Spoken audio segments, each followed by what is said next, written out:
Terkadang kita lupa bahwa Indonesia berdiri di atas jutaan perbedaan. Indonesia adalah negeri yang indah, tempat di mana perbedaan bukan suatu ancaman, melainkan anugerah yang memperkaya kehidupan bangsa. Beragam suku, budaya, dan agama hidup berdampingan di bawah satu langit yang sama. Itulah kekuatan sejati Indonesia. Tapi justru karena perbedaan itulah negeri ini jadi indah. Seperti mozaik warna yang kalau satu saja hilang, keindahannya berkurang. Namun, di tengah harmoni itu terselip tantangan besar, yaitu munculnya radikalisme dan kekerasan yang mengatasnamakan agama. Fenomena ini bukan hanya mengancam kedamaian, tetapi juga menodai makna luhur dari ajaran agama itu sendiri. Disinilah pentingnya kita memahami dan mengamalkan moderasi beragama. Assalamualaikum warahmatullahi wabarakatuh. Perkenalkan, nama saya Lina Anastasia dengan NIM 40425001. Di sini saya ingin menjelaskan bagaimana moderasi beragama dalam pusaran radikalisme dan anti kekerasan. Lalu, moderasi beragama adalah cara beragama yang seimbang, tidak berlebihan dan tidak kekurangan, yang menempatkan nilai-nilai agama secara adil dalam kehidupan pribadi maupun kehidupan sosial. Moderasi bukan berarti melemahkan keyakinan, melainkan menguatkan pemahaman agar tetap proporsional antara ketaatan kepada Tuhan dan penghormatan terhadap sesama. Lalu, dalam Islam, moderasi beragama berakar pada 5 prinsip utama. Yang pertama adalah tawasud, yaitu bersikap tengah, tidak ekstrim ke kiri atau ke kanan, serta tidak menilai kebenaran hanya dari satu sisi saja. Yang kedua yaitu tasamuh, yaitu toleransi terhadap perbedaan pandangan, keyakinan, dan cara beribadah, serta tetap menjaga keteguhan iman. Yang ketiga yaitu musawah atau kesetaraan, yang menegaskan bahwa semua manusia memiliki derajat yang sama di hadapan Tuhan dan yang membedakan hanyalah ketakwaannya saja. Keempat yaitu iktidal, yakni menegakkan keadilan, bersikap lurus dan tidak memihak karena kebencian, serta menegakkan kebenaran dengan tanggung jawab. Lalu yang kelima adalah tatawur wa ibtikar, yaitu keterbukaan terhadap perkembangan zaman. Misalnya kemampuan beradaptasi dengan kemajuan ilmu dan teknologi tanpa meninggalkan nilai keimanan. Lalu radikalisme, mengapa bisa terjadi sih? Radikalisme itu tumbuh dari cara berpikir yang sempit dan eksklusif. Jadi, paham ini menolak keberagaman, menolak dialog, dan menganggap bahwa kebenaran mutlak hanyalah miliknya sendiri.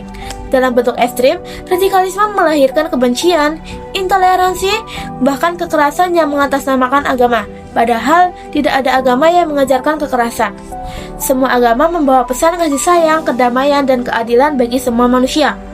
Dari sisi pemahaman agama, radikalisme sering muncul karena sebagian orang memahami ajaran agamanya secara parsial. Padahal esensi setiap ajaran agama ini sesungguhnya menekankan kasih sayang, perdamaian, dan penghormatan terhadap sesama. Ketika pemahaman ini tidak utuh, muncul sikap fanatik sempit dan keyakinan bahwa hanya dirinya yang paling benar.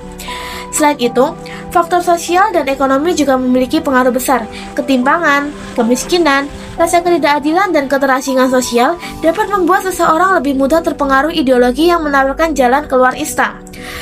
Jadi, banyak kelompok radikal sering memanfaatkan kondisi ini dengan memberikan janji semu berupa perubahan dan keadilan, padahal justru lebih menjerumuskan ke dalam sikap radikalisme. Jadi, di era digital juga, media sosial menjadi faktor yang tidak bisa diabaikan. Arus informasi yang cepat dan tidak terverifikasi menciptakan ruang gema, di mana seseorang hanya terpapar pada pandangan yang sejalan dengan dirinya. Hal ini memperkuat keyakinan semu dan mempersempit ruang dialog antara toleransi. Lalu, yang tak kalah penting juga ada faktor politik. Isu agama kerap dimanfaatkan untuk kepentingan tertentu, memecah persatuan, dan menciptakan polarisasi di masyarakat. Dengan demikian, radikalisme tidak hanya bersumber dari persoalan keagamaan, tapi juga dipengaruhi oleh kondisi sosial, ekonomi, politik, dan dinamika informasi yang kompleks. Lalu, apa sih yang bisa kita lakukan sebagai generasi muda untuk menghadapi semua ini? Pertama, berpikirlah kritis dan terbuka. Jangan mudah percaya pada informasi yang mengandung kebencian atau provokasi sebelum memeriksa sumber dan kebenarannya. Yang kedua yaitu gunakan media sosial secara baik. Dunia digital harus menjadi ruang untuk menyebarkan pesan damai, bukan kebencian. Lalu yang ketiga yaitu hidupkan toleransi dalam kehidupan sehari-hari dengan menghormati perbedaan, tidak mencela keyakinan lain, dan membangun empati dalam pergaulan. Keempat, tegakkan keadilan dalam hal kecil maupun besar, karena sikap adil dan jujur merupakan wujud nyata dari nilai moderasi. Dan yang terakhir, itu adalah teruslah belajar dan berkembang, menjadi generasi yang cerdas bukan terhadap perubahan, namun kokoh dalam iman dan nilai kemanusiaan. Jadi, moderasi beragama bukan hanya sekedar konsep, tetapi jalan hidup. Ia mengajarkan kita untuk beragama tanpa kebencian, beriman tanpa menyakiti, dan berbeda tanpa berpecah. Dalam dunia yang penuh warna, marilah kita menjadi pribadi yang ramah, adil, dan terbuka, yang menjadi agama sebagai cahaya, bukan senjata. Karena sejatinya, beragama dengan moderat adalah menebar rahmat, bukan permusuhan, membangun kedamaian, bukan ketakutan. Moderasi beragama, jalan tengah, jalan damai, jalan kemanusiaan. Terima kasih, sampai jumpa.